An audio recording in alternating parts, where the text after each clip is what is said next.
Hey guys, welcome to this course. In the previous video we had taken a look at how to create a line using 2 points by using the point component. We had actually created the point component by double clicking and typing in point, and we used this particular component and we had actually copied it and we referenced each of these points by clicking on it and doing a right click and selecting set one point. And by doing the same thing for the other component also, we had set 2 points and created a line using the line component like this. And since this is a parametric script, we can control the location of these points and the line changes accordingly. So we can do the same thing using this particular component as well, where we have the construct point component, and we had actually bought this particular component by double clicking and typing in construct point. You see this particular component is the one that we need. Construct a point from XYZ coordinates, and you copy this particular component by pressing Alt, and once you have 2 of these, now we can actually double click and bring in the line component once again like we did in the previous video. So you can just type line and bring in this particular line component which says create a line between 2 points. You can bring this in, and now you see it is actually orange in color since it's also showing you an error which says input parameter start point and end point failed to collect data. We have to actually connect this one to start point and this one to end point through these wires like we did in the previous video, and now we actually have to connect X, Y and Z coordinates for each of these components. Now let's see what are these X, Y and Z coordinates and what are the initial values or the default values of these particular components. So if you keep your mouse icon long enough over X, Y and Z, you can see that it actually tells you one locally defined value and the value is 0. Each one of these components have a value of 0. X is 0, Y is 0 and Z is 0. It's the same for the other one as well. So by default, you already have a point which is coming out of this particular output which is 0, 0, 0. So you have 2 of these points which you can actually see in the Rhino viewport at the 0, 0, 0 location. So if I click on this particular component right now, you see this point turns green. So does this point also. So we have 2 points over here overlapping one over each other. So let's go ahead and input number sliders inside X, Y and Z coordinates so we can control the location of these particular points. So now first let's understand what number sliders are. So you can find a number slider inside the parameter tab, and under input you can see you have the first component as a number slider which says numeric slider for single values. You can click and bring one of these components in like this. So this is a number slider. You have a small knob over here. You can place your mouse icon on the top of it and you can change the value of the slider. So you can either go to input and click on this number slider icon and bring in multiple number sliders like this, or you can select one, press Alt, and you can actually copy it like we did in the previous video. So make sure you create 6 of these number sliders by either copying or by either going into output and selecting number slider, or you can also double click on the canvas and you can type number slider. And you have this particular icon which says numeric slider for single values. You can bring this one in and you can create 6 copies of a number slider. So we need to input these number sliders inside our X, Y and Z coordinates to create X, Y and Z coordinate values, which will in turn create a point or construct a point, and those points will be actually used to construct our line. So let's connect each of these number sliders, but before connecting them, let's also understand how can you customize a number slider. So in this case, I have a number slider which has a value ranging from 0.000 to 1.000.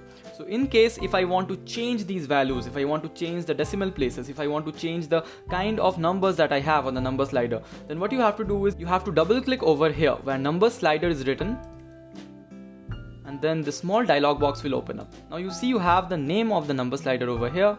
You can change the name if you want to, and then you have a slider accuracy. So R stands for floating point numbers, N stands for integer numbers, E stands for even numbers and O stands for odd numbers. So based on what kind of numbers you need, you can select any one of these 4 options. You also have the number of digits. In case it's a floating point number or a number with decimal values, you can select the number of decimal points you want to see. So in this case, I can change it to 2 or 3 or 4, and based on that, you see on the bottom my decimal places are being changed. If I set it to n, which means it is natural number or it has no decimals at all, then I don't need these digits option right here, and I don't need any other decimal values, so it's only 0 to 1. So I can either double click on minimum and double click over here. I can change the value and click on this small green tick to finalize it, or I can change it back to R and I can double click and keep my value.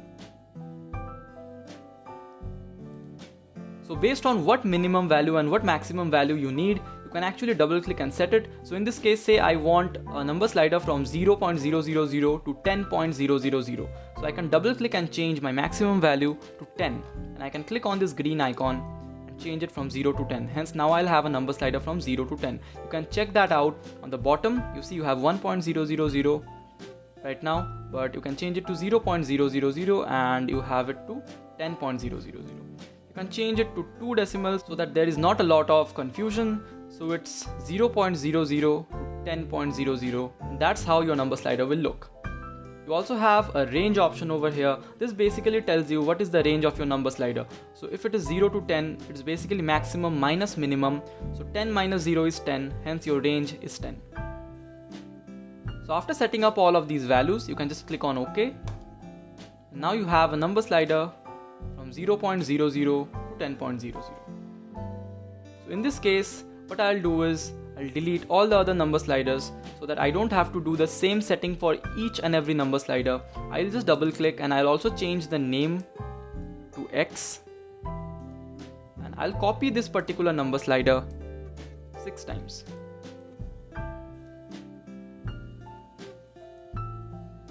If you still have a confusion on how to copy, you can go back to the previous video and check out where I actually explain how to copy using the Alt key. You just have to press the Alt key and you have to copy your component.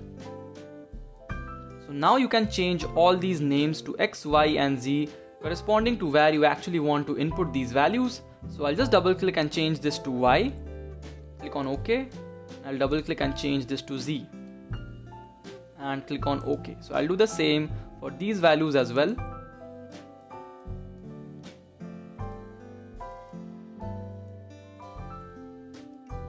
In this way, you will have no confusion of what input will go where. So we actually know that X will go inside X coordinate, Y inside Y and Z inside Z.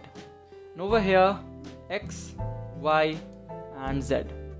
So now you see, if you go ahead and change these values right now, you actually see that you have a line that you can actually view in your Rhino viewport.